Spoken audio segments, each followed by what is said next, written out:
Reinhard Heydrich died in June 1942, but the shadow he cast did not. His widow, Lina, and their children remained tied to one of the most feared figures of the Third Reich long after the war was over. When Germany collapsed in 1945, they lost their estate, their protection, and their place in Hitler's world. What followed were years of interrogations, legal battles, and a life under a name many wished to forget. Reinhard Heydrich met Lina von Osten in late 1930 at a rowing club event in Kiel. The connection was immediate. Early 1931 brought a turning point. Heydrich faced a naval inquiry for becoming engaged to Lina while still committed to another woman. Admiral Erich Raeder dismissed him from the Navy that April, bringing his career to an abrupt end. The dismissal pushed him toward a new path. Encouraged by Lina's political beliefs and her early ties to the movement, he joined the Nazi Party and a couple of weeks later the SS, an organization where his ambition and discipline were quickly noticed. Their marriage in December 1931 marked the beginning of the partnership that would shape both his rise and the fate of the family he left behind. In May 1942, Heydrich was serving as acting Reichsprotector of Bohemia and Moravia, overseeing the harsh security measures in Prague. On May 27, 1942, Czech resistance agents trained in Britain attacked his open-top car while he was traveling to his office. Heydrich survived the initial blast but developed a severe infection after surgery. Despite efforts to stabilize him, his condition deteriorated rapidly. He died on June 4, 1942, in Prague. His death led to large-scale reprisals ordered by Nazi authorities and marked the beginning of profound changes for his family. For Lina and the children, the impact was immediate. His death left his widow, Lina, with 4 children, Klaus, Heide, Silke, and Marta. In the months that followed, Hitler kept his promise to support the family. He confirmed their right to the estate at Jungfernbrechen, located in occupied Czechoslovakia. The property symbolized Heydrich's status in the SS hierarchy and remained the center of family life for the rest of the war. Life at the estate continued with a sense of privilege and isolation. Lina hosted events for SS families and maintained social ties within the Nazi elite. She remained loyal to her husband's memory and upheld the ideological world he had helped build. The final months of the war brought rapid changes. With Soviet forces approaching Prague, Lina and her children fled westward toward Bavaria. They crossed into what soon became the American occupation zone, joining thousands of other German refugees who had lost their homes. By the end of 1945, Lina and the children had settled temporarily in Aschau im Chiemgau, Bavaria. Their circumstances were far removed from the status they once held. They relied on small stipends, support from extended family, and temporary housing arranged by local authorities. The loss of property, income, and political protection marked the start of a new phase in their lives, one defined by investigations, denazification hearings, and a struggle to rebuild an identity in post-war Germany. In the aftermath of the war, denazification became the central process shaping Lina's life. From 1946 onward, she faced a series of hearings in Bavaria designed to determine her political responsibility and eligibility for public benefits. The tribunals examined her early support for National Socialism, her marriage to a senior SS official, and the material advantages she had received during the Third Reich. Lina had joined the Nazi Party in 1931, well before Hitler's rise to power. She later described this as an act of idealism, claiming she had been swept up by enthusiasm for national renewal. Investigators noted that her early membership suggested conviction, not coercion. They also emphasized her close involvement in elite SS circles, which gave her access to political networks and influence. Lina rejected this interpretation, repeatedly insisting she played no part in her husband's work. By 1949, Lina had been classified as a Mitläuferin, a follower, rather than an active supporter. This status allowed her to avoid major penalties. She still faced financial hardship, having lost the family estate in Czechoslovakia and possessing no formal occupation. Throughout the late 1940s, she sought recognition as the widow of a German officer, which would entitle her to a pension under German law. Her case hinged on a technical question: was Reinhard Heydrich, despite his SS rank, still considered a member of the German military at the time of his death? In 1954, a Munich court delivered a controversial decision. The judges ruled that Heydrich, as chief of the Reich Security Main Office (RSHA), had still held a qualifying status under military service regulations. This meant that Lina was entitled to a widow's pension. The decision sparked public debate. Critics argued that a man widely known as one of the regime's most powerful and feared security officials should not be treated as a fallen soldier. Supporters of the ruling emphasized the narrow legal criteria involved, not moral judgment. The ruling became a touchstone for broader discussions about post-war justice and memory. Some scholars question whether Lina's testimony, which portrayed her as a politically passive wife, influenced the outcome more than it should have. Others argued that the courts were bound by legislative definitions that made no room for moral considerations. Either way, the pension provided Lina with financial stability at a time when many former Nazi families were struggling to rebuild their lives. By the early 1950s, Lina Heydrich had completed the formal stages of denazification. She was legally permitted to work, travel, and receive state support. With her pension secured after the 1954 Munich ruling, she began rebuilding her life in a new direction. The family eventually settled on the island of Fehmarn, off the northern coast of West Germany. There, Lina opened a guest house called the Pension Imbria, which became both her livelihood and a hub for her social network.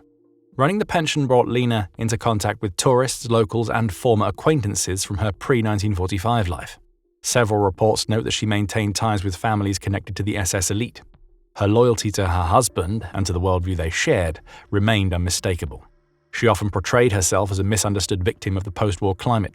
In interviews, she emphasized the hardships she faced as a widow and a mother, while downplaying or dismissing the broader consequences of the regime her husband served.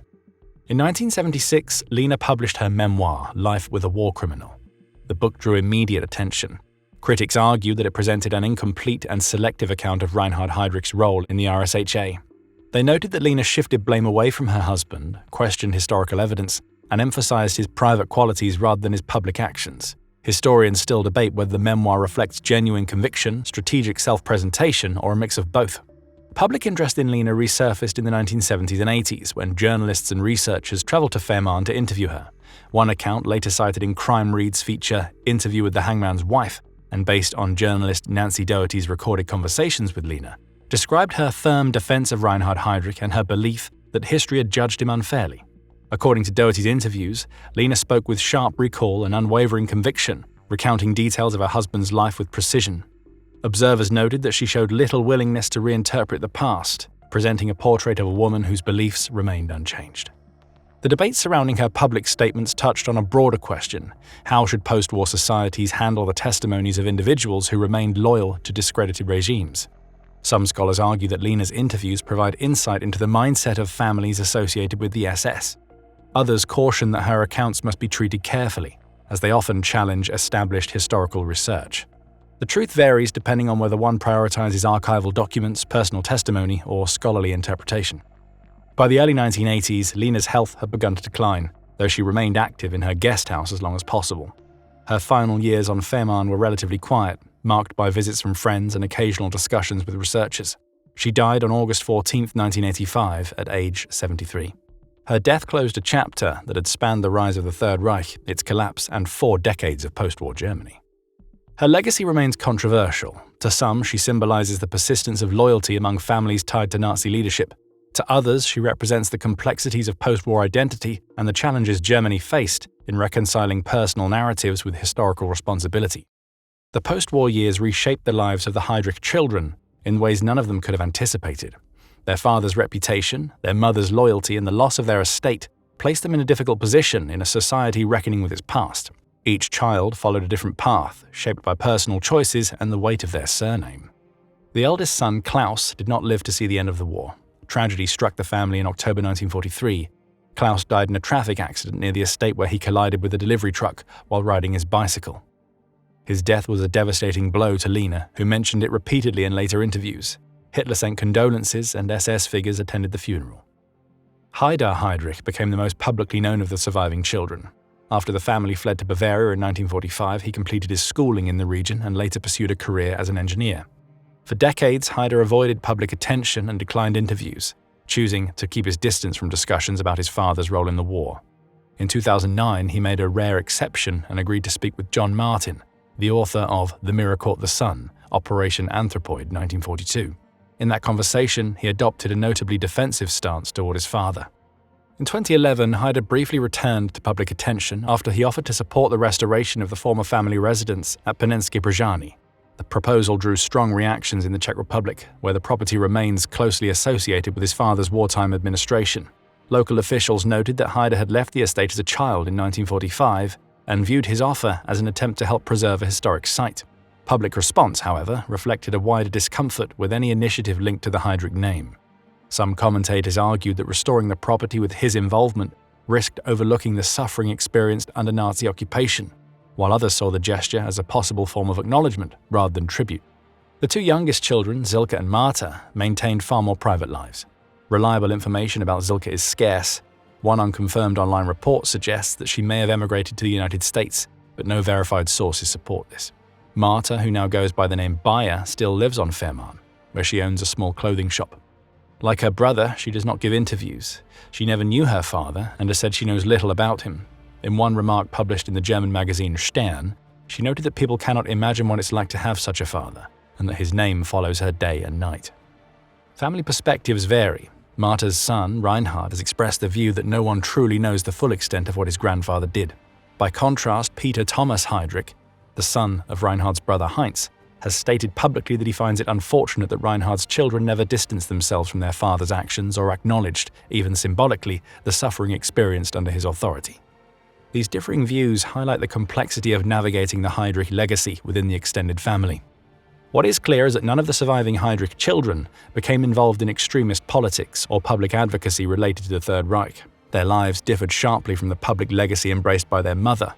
While Lina defended Reinhard Heydrich until her death, the children chose paths that offered privacy and normalcy rather than public confrontation or ideological alignment. If you found this video insightful, watch What Happened to Heinrich Himmler's Family After World War II next. Like this video, subscribe, and hit the bell for more history inside. And thank you for watching, and we'll see you in the next one.